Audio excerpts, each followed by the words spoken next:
travaux en commission chez vous ont été axés exactement sur quel sujet? Bon, vous savez, aujourd'hui, on a axé sur plusieurs choses. Mais il y a un principe dans les négociations politiques. Les négociations politiques, il y a une éthique. C'est comme dans le journalisme. Dans le journalisme, il y a ce qu'on appelle l'éthique journalistique. En politique aussi, il y en a.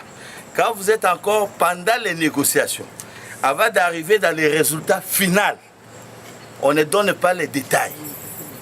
Parce que dans les détails, ça peut mettre en cause ce que nous avions déjà fait de commun accord.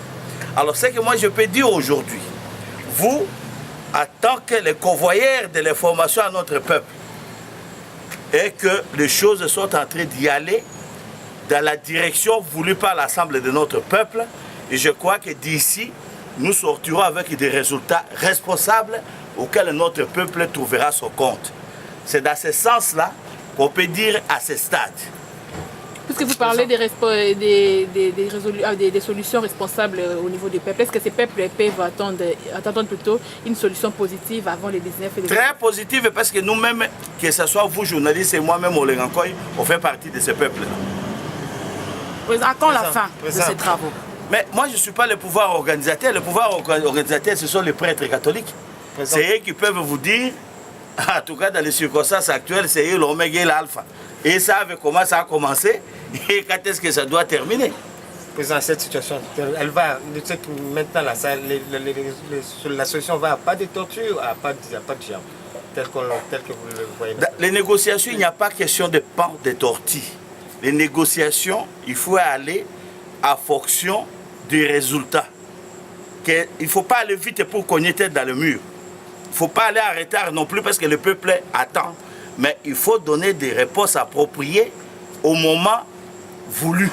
Et ce que je peux vous dire à ce stade, les amis, tout se passe dans un climat politique plus ou moins positif. À partir de demain, on peut déjà vous donner les grands éclats de lumière. Et le jour où la fumée blanche va maintenant sortir, ce jour-là, ça sera à qui de droit qui vous donnera le message. À ce qui nous concerne, c'est Étienne Tshisekedi qui doit maintenant parler à la nation pour essayer de dire la manière dont nous avons négocié.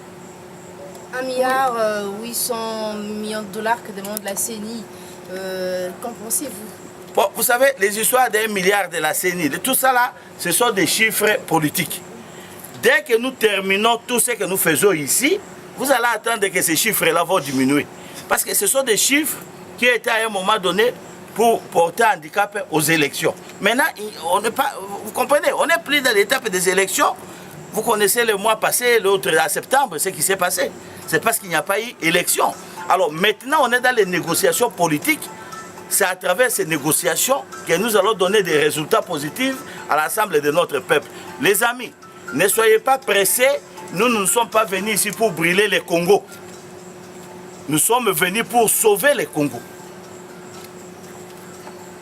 Oui, Président.